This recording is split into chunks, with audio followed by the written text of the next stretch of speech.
If anyone has to take over for Captain Anderson, I'm glad it's you. I'm not sure about having non-humans on our ship, though.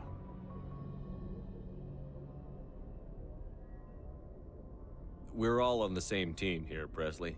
With all due respect, sir, that's what they said about Nihilus. Look how that turned out. I'm in charge here, Presley. I decide if we have non-humans on this vessel. Yes, sir. Understood, sir.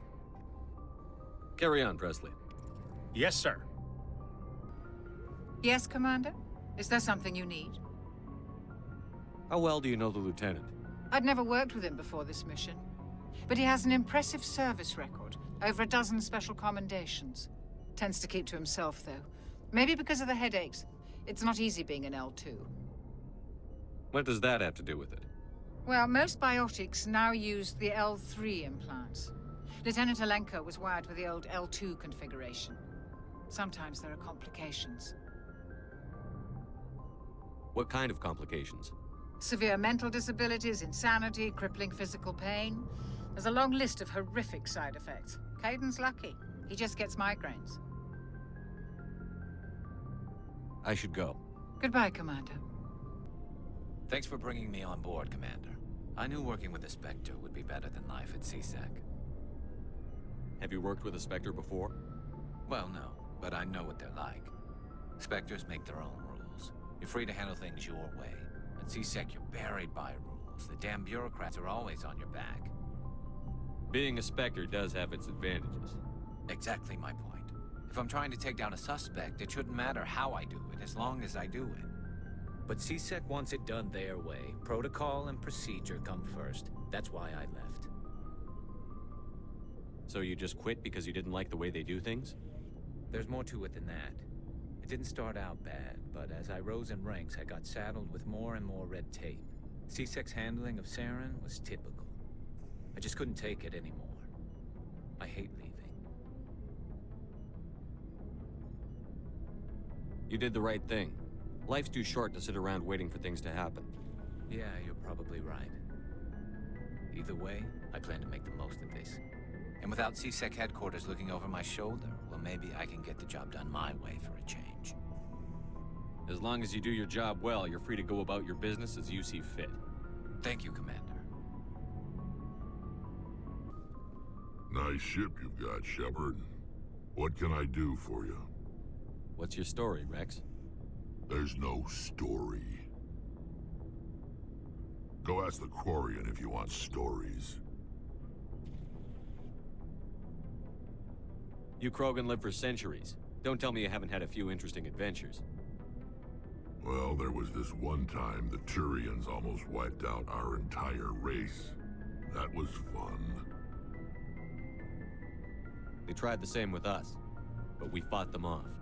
It's not the same. It seems pretty much the same to me. So your people were infected with a genetic mutation? An infection that makes only a few in 1,000 children survive birth? And I suppose it's destroying your entire species? I suppose it isn't all the same. I don't expect you to understand, but don't compare humanity's fate with the Krogan. Sorry, Rex. I wasn't trying to get you upset. Your ignorance doesn't upset me, Shepard. As for the Krogan, I gave up on them long ago. The genophage infected us, but it's not what's killing us. What can you tell me about the genophage? Ask the Salarians if you want details. They made it. All I know, it makes breeding nearly impossible. Thousands die in stillbirth, and most never get that far. Every Krogan is infected, every one. And no one's rushing to find a cure. Why don't the Krogan try to find a cure? When was the last time you saw a Krogan scientist? You ask a Krogan, would he rather find a cure for the genophage or fight for credits? He'll choose fighting every time. It's just who we are, Shepard. I can't change that. Nobody can. Are your people really dying? We're sure not getting any stronger. We're too spread out. None of us are interested in staying in our own system. Lots of species have left their homes and prospered. But they go to colonize new worlds. We're not settlers. We're warriors. We want to fight. So we leave. Hire ourselves out. And most of us never go back. So long, Rex. Shepard. Hey, Commander, you know that Quarian, Tali? She's been spending all her time down here asking me about our engines. I'll tell her to leave you alone. What? No, she's amazing. I wish my guys were half as smart as she is. Give her a month on board and she'll know more about our engines than I do. She's got a real knack for technology, that one. I can see why you wanted her to come along. Fill me in on the IES stealth systems. How does it work exactly? You can't hide a ship out in space. They emit too much heat and radiation. Too easy for sensors to pick them up, unless you find a way to capture those emissions. So our stealth systems trap the energy we give off in storage sinks built into the ship itself. No emissions to give away our location. Eventually the sinks have to be vented. More than a few hours silent running and they overheat. Cook us inside our own hull. There's no way for anyone to detect us? A visual scan can still pick us up. Anyone looking out a window can see us plain as day. But you have to be pretty close to get an actual visual out in space. Most vessels rely on scanners. As long as the stealth systems are engaged, they can't see us. Not unless we accelerate to FTL speeds. Why doesn't it work with faster-than-light travel? Cranking up to FTL blue shifts our emissions, pushes them into frequencies too high to capture in the sinks. As soon as we make the jump, it's like setting off a flare. Sensors can pick up our location whenever we enter or exit FTL flight, but for short-range missions, our stealth systems are amazing, and we've got the only one. Where else have you served, Adams? If you name a class of Alliance ship, I've probably served on it. Everything from dreadnoughts and carriers right down to frigates like the Normandy.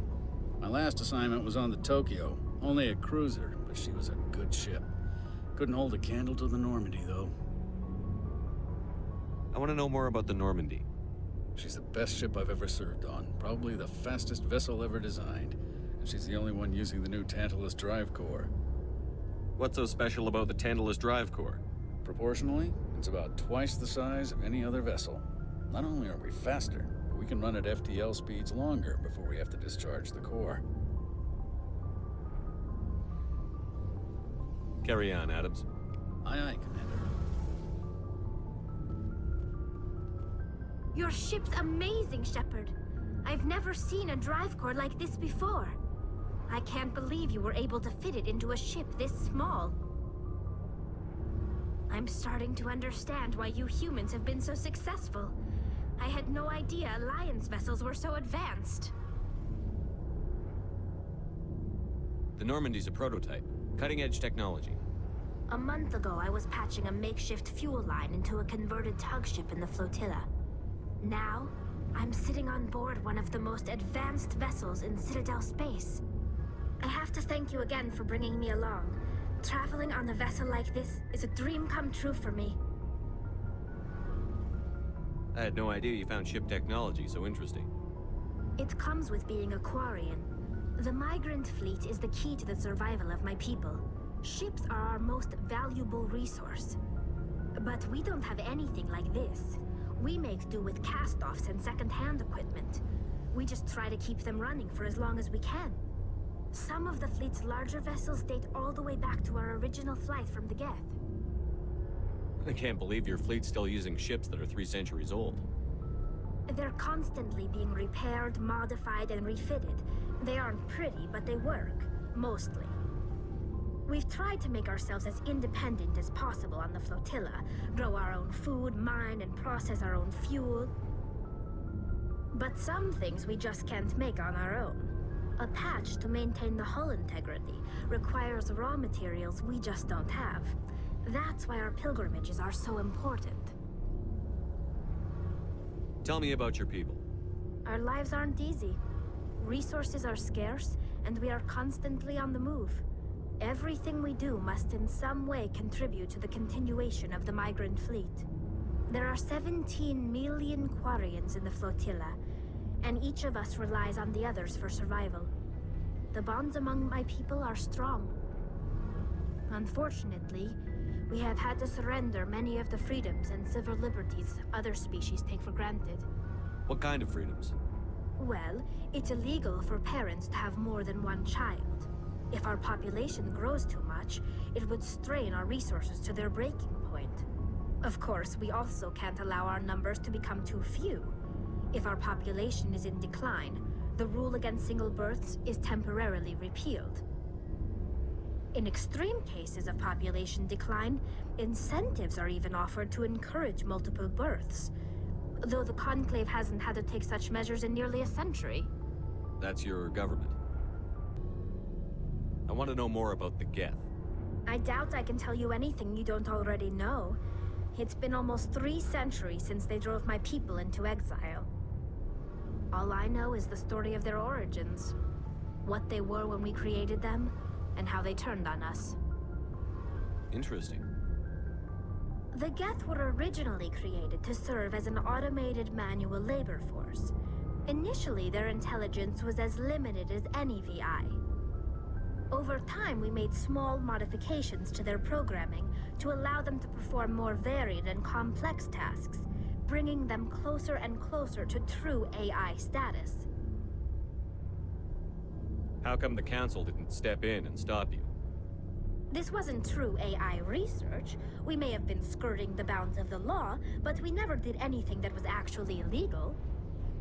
The changes were so insignificant, so gradual, that we were able to control them. Or so we thought. But one thing we underestimated was the power of the neural network.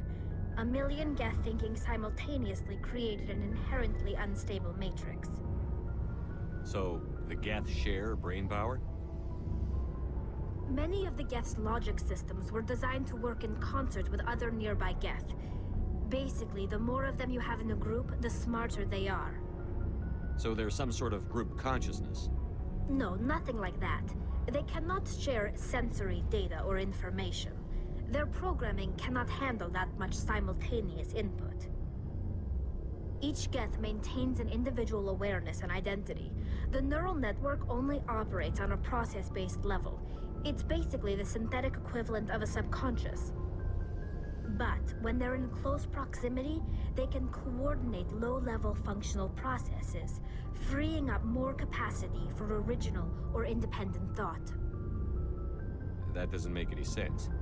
I'm probably oversimplifying. The Geth are incredibly advanced and complex creations. All you need to know is that they get smarter when they gather in large numbers. As we built more and more Geth, their effective intelligence became more sophisticated, more abstract. One day, a Geth began to ask its Quarian overseer questions about the nature of its existence. Am I alive? Why am I here? What is my purpose? As you can imagine, this caused a near panic among my people. I don't see what's so bad about those questions. The Geth were created to engage in mundane, repetitive, or dangerous manual labor. That's fine for machines, but it won't satisfy a sentient being for long. The Geth were showing signs of rudimentary self-awareness and independent thought. If the Geth were intelligent, then we were essentially using them as slaves. It was inevitable the newly sentient Geth would rebel against their situation. We knew they would rise up against us, so we acted first. A general order went out across all Quarian-controlled systems to permanently deactivate all Geth. The Geth responded to this order violently. You didn't really think they'd just let you destroy them without a fight, did you? The hope was that most of the Geth would still be little more than machines, incapable of organized resistance. But they had progressed much further than anyone anticipated. The war was long and bloody. Millions upon millions of Quarians died at their hands. In the end, we were forced to flee our own homeworld. We feared the Geth would pursue us, but they never came beyond the Veil. Now we drift through space, exile searching for a way to reclaim what was once ours. It's hard to feel sorry for you. Your ancestors tried to wipe out another species. We made a mistake when we created the Geth in the first place. But we did not make a mistake when we went to war against them. If we had not acted, they would have wiped us out. They're a synthetic life form. They have no use for organics. None. Why do you think they cut themselves off from the rest of the galaxy? Why do you think they've killed every organic being who's ever tried to contact them? They didn't kill Saren. What does that tell you? The Geth are not innocent victims in all this. They're the enemy. They want to destroy us. Not just the Quarians. All organic life. That's why they've joined up with Saren. And that's why we have to stop him. I should go. See you later. I heard what happened to Captain Anderson. Survives 100 battles and then gets taken down by backroom politics. Just watch your back, Commander. Things go bad on this mission, you're next on their chopping block. Captain Anderson should be the one in charge. It's like I'm stealing the ship from him. Yeah, the captain got screwed. But it's not like you could have stopped it. Nobody's blaming you. Everyone on this ship's behind you, Commander. 100%. Intercom's open. If you got anything you want to say to the crew, now's the time. Listen up, Normandy. This is your commander speaking. We have our orders. Find Saren before he finds the conduit. And I refuse to let anything get in the way of that mission. The Council wants to ignore this. That's no surprise. They've never helped us in the past. No reason they'd start now. But we don't need their help. We can do this on our own. We all know what happened on Eden Prime. We saw the destruction, we saw the bodies, we saw what Saren did. And I plan to make him pay. Wherever Saren goes, we'll follow. Wherever he searches for the conduit, we'll be there. We will hunt him to the very ends of the galaxy and bring him down. None of the other species has the guts, grit, or balls to deal with this. So it's up to us. We're the only ones who can stop Saren. I swear to you all, we will stop him. Well said, Commander. Captain will be proud. The captain gave up everything so I could have this chance. We can't fail. Yes, sir.